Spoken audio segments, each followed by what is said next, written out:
Puji Tuhan, salam sejahtera Bapak Ibu, Saudara-saudari, keluarga GPDI LCD Magelang, dimanapun kita berada. Kita terus alami pembaruan di dalam Tuhan setiap hari. Mari kita renungkan firman Tuhan, dan hari ini kita akan bersama-sama membaca firman Tuhan dari pedoman yang kita gunakan di 365 hari yang mengubahkan. Kita membaca bersama Kisah pasal 11 dengan satu tema renungan anak penghiburan. Hari ini saya ingin mengajak Bapak Ibu kita merenungkan bersama Kisah Para Rasul 11 ayat yang ke-24. Saya akan membacakannya dalam dua terjemahan. Yang pertama terjemahan baru, yang kedua adalah bahasa Indonesia sehari-hari. Terjemahan baru menyatakan demikian, karena Barnabas adalah orang baik, penuh dengan Roh Kudus dan iman, sejumlah orang dibawa kepada Tuhan.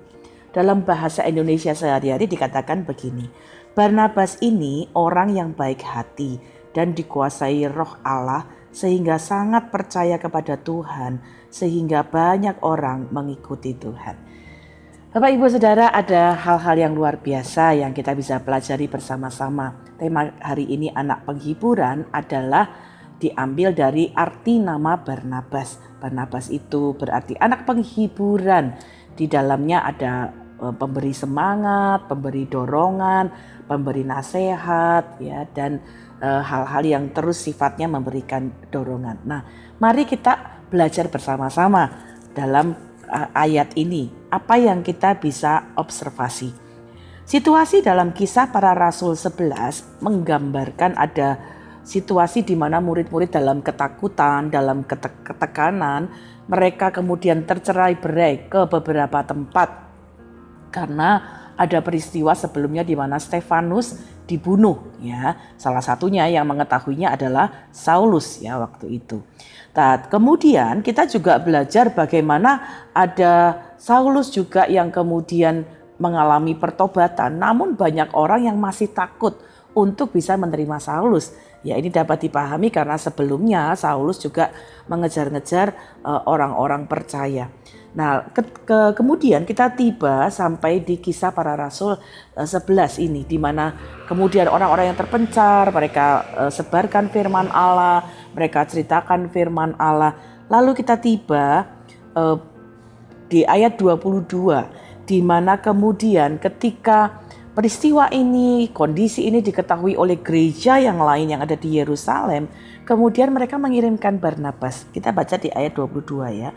Berita tentang hal ini sampai ke gereja di Yerusalem, dan mereka mengirim Barnabas ke Antioquia. Di sanalah Barnabas memberikan penghiburan dan semangat. Kalau Bapak Ibu lihat di ayat yang ke-22, ada satu catatan yang sangat istimewa yang kita bisa lihat, ya, bagaimana Barnabas kemudian itu diutus ke Antioquia. Nah, ke tempat di mana ada banyak orang-orang yang perlu diberikan kekuatan.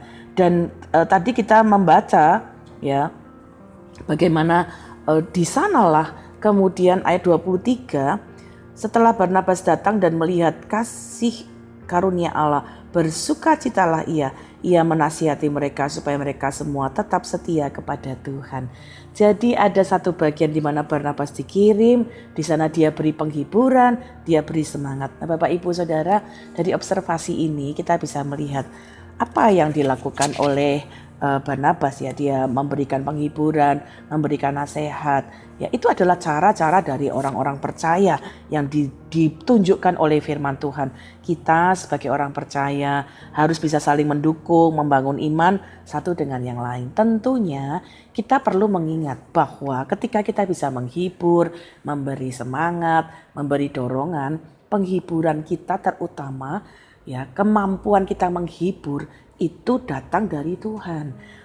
2 Korintus 1 ayat 3 berkata begini, terpujilah Allah Bapa Tuhan kita Yesus Kristus, Bapa yang penuh belas kasihan, dan Allah sumber segala penghiburan, yang menghibur kami dalam segala penderitaan kami, sehingga kami sanggup menghibur mereka yang berada dalam bermacam-macam penderitaan dengan penghiburan yang kami terima sendiri dari Allah. Bapak Ibu Saudara, mari kita bersama-sama mengobservasi dan melihat bahwa Barnabas punya kemampuan menghibur, memberikan semangat, dan kita percaya penghiburannya dari Tuhan. Nah, itu kita bisa juga mengambil satu nilai penting dari apa yang kita observasi ini. Ketika Allah menghibur kita bukan tanpa tujuan. Allah tidak menghibur kita untuk membuat kita nyaman begitu saja, namun untuk membuat kita juga ketika menerima penghiburan juga sanggup menghibur orang-orang yang lain. Ketika kita diberi semangat yang baru, kekuatan yang baru oleh Tuhan, kita pun bisa memberi semangat kepada yang lain. Jadi kita diberkati untuk juga menjadi berkat. Nah, mari kita belajar bersama-sama dari kisah ini ya.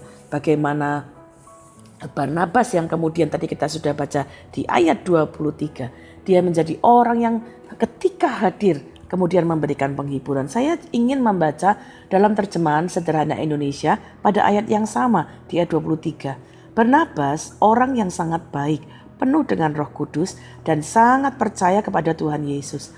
Pada waktu dia tiba dan melihat bahwa ternyata Tuhan Allah sedang menunjukkan kebaikan hatinya di sana, dia sangat gembira. Dia menguatkan hati saudara-saudari seiman di kota itu supaya terus setia kepada Tuhan Yesus dengan segenap hati. Akhirnya semakin banyak orang yang menjadi pengikut Tuhan Yesus karena pelayanan Barnabas. Apa yang kita observasi ini sangat luar biasa. Karena itu mari kita juga belajar apa yang kita bisa interpretasi, apa yang kita bisa maknai dari yang kita lihat, yang kita amati dari perilaku Barnabas ini. Barnabas itu adalah anak penghiburan. Sebagai orang-orang percaya, mari kita memaknai bahwa kita pun punya tugas yang sama. Harus saling menyemangati, harus saling memberi penghiburan. Ibrani 3 ayat 13 berkata demikian. Tetapi nasihatilah seorang akan yang lain setiap hari selama masih dapat dikatakan hari ini. Supaya jangan ada di antara kamu yang menjadi tegar hatinya karena tipu daya dosa. Ibrani 10 ayat 24 berkata demikian, dan marilah kita saling memperhatikan supaya kita saling mendorong dalam kasih dan dalam pekerjaan baik. Bapak Ibu, saudara sekalian, mari kita juga memaknai apa yang dilakukan oleh Barnabas juga menjadi satu teladan yang baik buat kita. Orang-orang percaya, kita pun sudah menerima penghiburan, kekuatan, semangat yang baru, kekuatan yang diperbarui setiap hari. Mari kita pun juga punya kerinduan yang sama untuk membagikan, menjadi orang-orang yang membawa penghiburan kepada orang-orang di sekitar kita. Apa yang kita dapat terapkan, aplikasi apa yang kita dapat terapkan. Mari kita lihat bersama. Kita dapat memberikan penghiburan, memberikan dorongan, memberikan semangat dalam beberapa hal. Yang pertama, berilah dorongan melalui firman Tuhan. Kisah 11 ayat 26 saya bacakan. Mereka termasuk Barnabas tinggal bersama-sama dengan jemaat itu 1 tahun lamanya sambil mengajar banyak orang. Di Antiokhia lah murid-murid itu untuk pertama kalinya disebut Kristen. Bapak Ibu Saudara, Barnabas kemudian mengajak Paulus, ya mereka mengajar orang-orang Antiokhia dan memberi mereka dorongan dengan firman Tuhan. Dan firman Allah mencatat di Antiokhia itu pertama kali orang-orang disebut sebagai orang Kristen. Ada dampak yang sangat luar biasa. Bapak Ibu, waktu kita baca firman Tuhan, kita baca 365 yang mengubahkan hidup kita pun juga dapat memberikan penghiburan kepada orang-orang. Waktu kita baca firman Tuhan, Tuhan memberi kita kekuatan yang baru.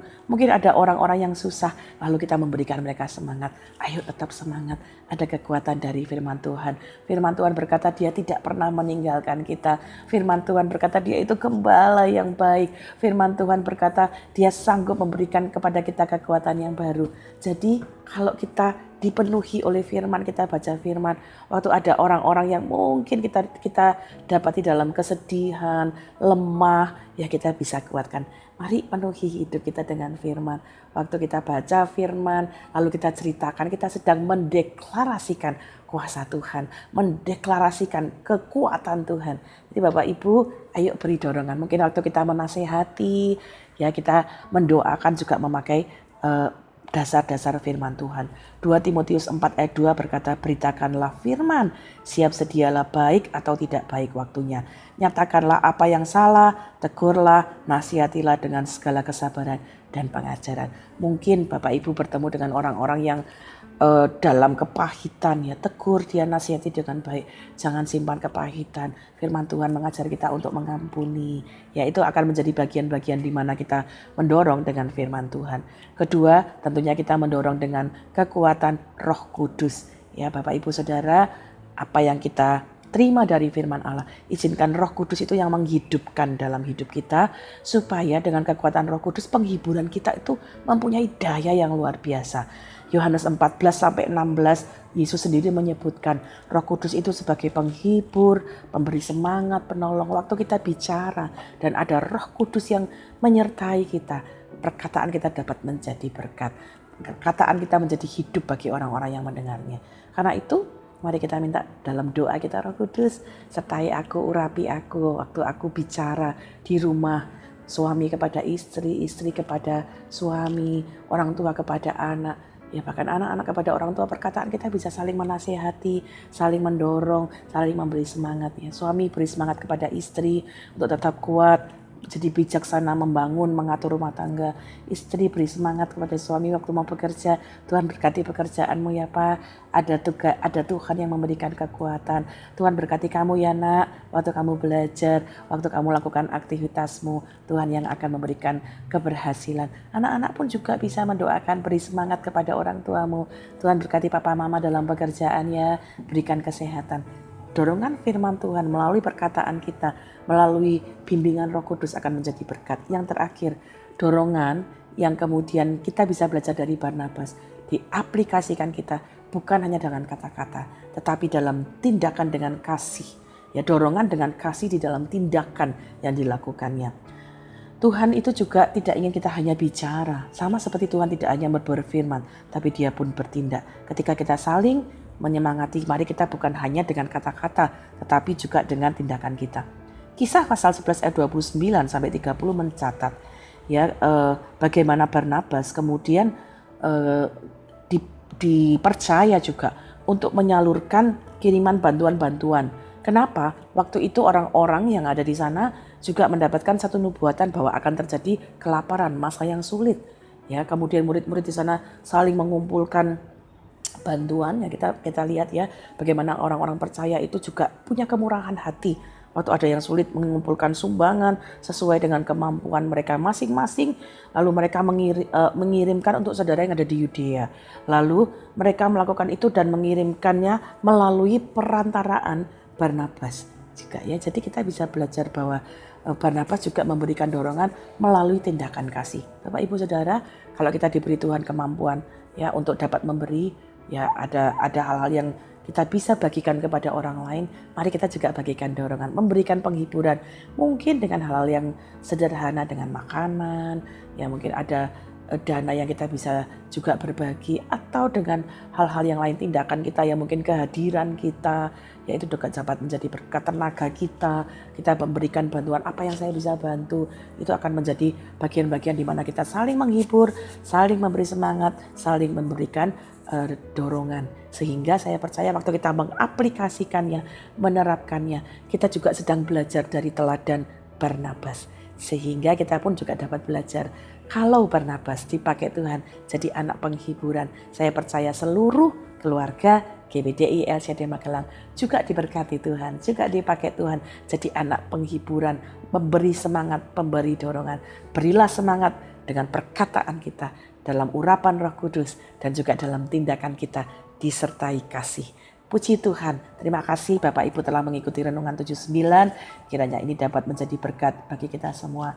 Bapak Ibu yang ingin didoakan dengan pokok doa tertentu, atau juga membagikan kesaksian. Waktu Bapak Ibu menceritakan kesaksian, ini sama kita memberikan dorongan, memberikan semangat kepada orang-orang yang mendengar renungan ini. Mari salurkan melalui chat WhatsApp di nomor 0813 2742 0088. Mari kita berdoa bersama.